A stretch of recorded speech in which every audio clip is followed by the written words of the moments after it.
Paying attention to the time because we don't have a red light back here. It's really just me. So I'll be waving if you go.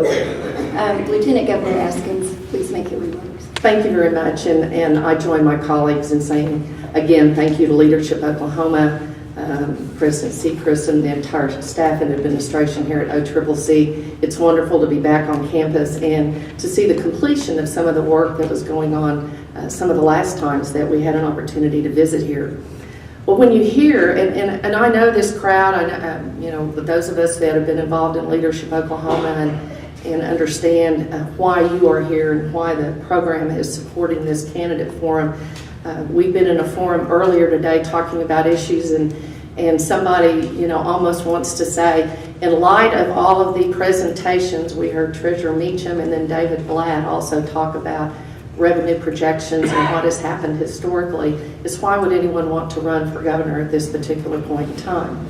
And I can tell you that as I have traveled the state this last year, that's a question that's come up in civic clubs and chambers of commerce, and why would you want to do it in light of the economy and the way it is right now?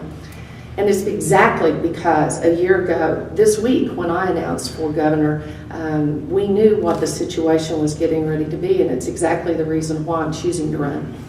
We know, and those of us who have worked in state government for any length of time, we've seen the ups and downs, and Senator Brogdon said based on when he was elected, his first session was 2003, which followed a trend much like we have today, in that 2002 there were across-the-board cuts through the fall as we entered the legislative session.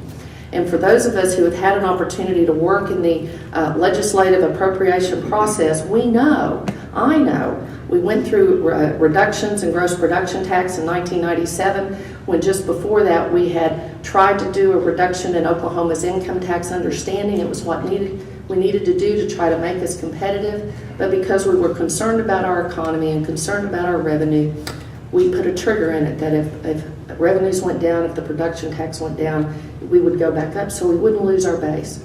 That hadn't happened lately because there's been too much impact with what's happened across this country that's had an impact here in Oklahoma.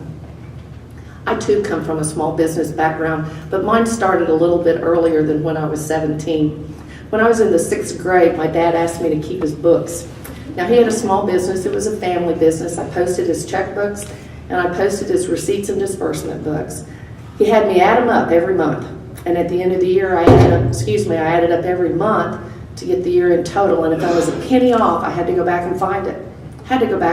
And it was that discipline and that attention to detail that I tried to take with me, and that I think I used during the years that I chaired an appropriation committee in the House of Representatives.